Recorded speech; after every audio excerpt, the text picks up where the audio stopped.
Hi, T. Carlson here, and you know I love the Dragon Ball franchise, and I will pick up just about any Dragon Ball related thing that I can get my hands on, provided it's within my price range. And I actually found some old, like really old DVD releases of the show. We have today the Dragon Ball Z Dead Zone Uncut movie and the Dragon Ball Z The World's Strongest Uncut movie. Now, this was back around 1997, and at the time you could only get Dragon Ball Z on edited DVDs and of course edited on TV. But the first three movies were actually released by Pioneer uncut with English dub and sub tracks.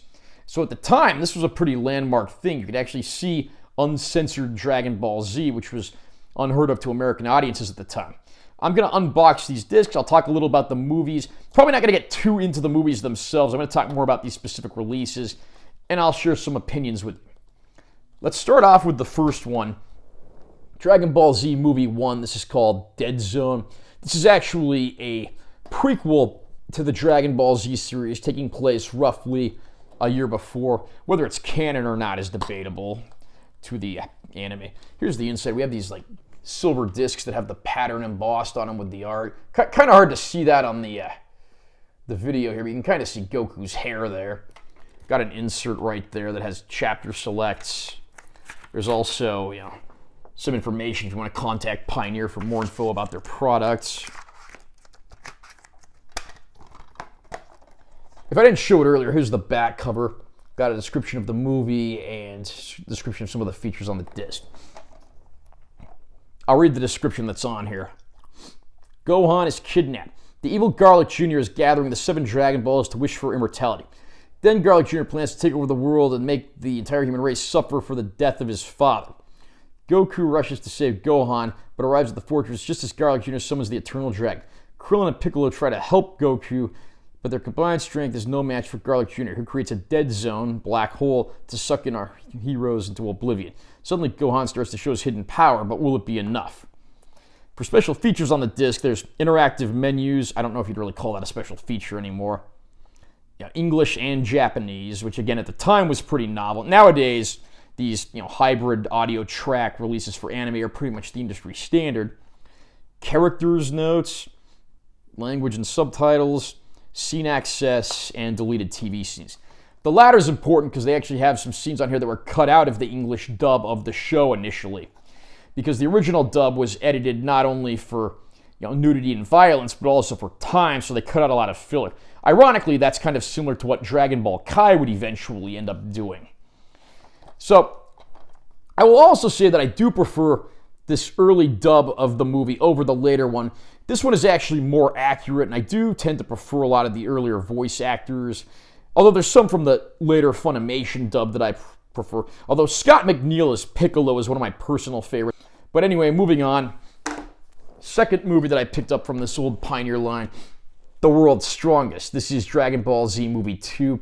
This would be set after the initial arc of the series, the battle with the Saiyans, although it doesn't fit into the timeline, so obviously it's not canon. A lot of these movies are just side stories, so they don't really have coherent stories that fit in with the actual narrative of the main show. And that's just kind of the way it always was with these. Again, same deal here. We got our disc with that gray color and the printed padding. You can see Goku right there. Here's our chapter select list.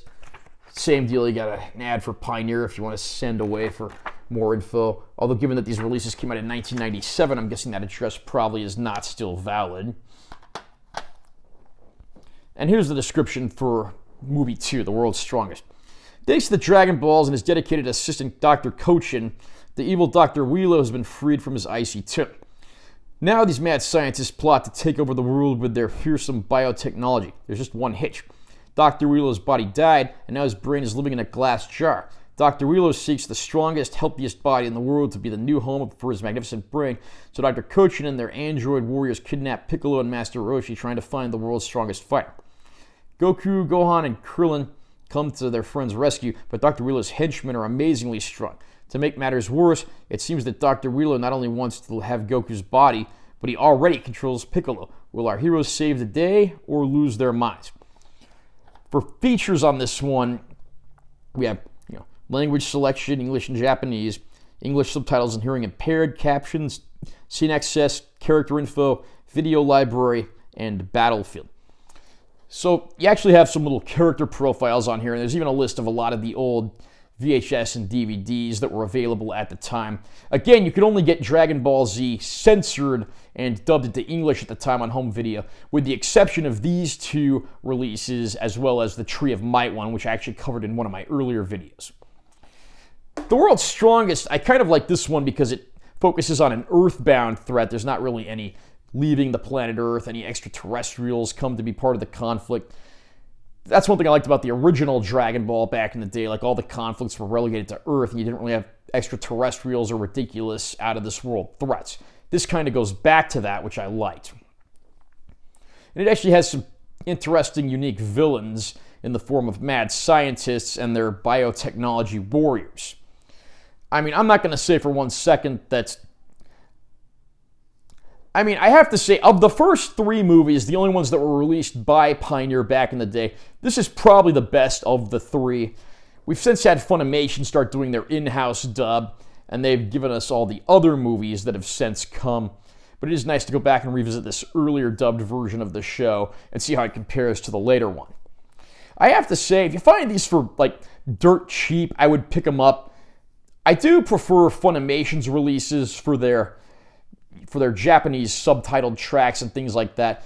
The more recent releases of the movies on home video from Funimation are actually in a 16:9 ratio, cropped from the original negative so that they'd fit movie theater screens. And that's how they were meant to be viewed, how they were animated. They were essentially done what you'd call open matte. Although they cropped the TV show, Funimation did, when they were releasing it a few times, and that actually looks pretty jarring and terrible.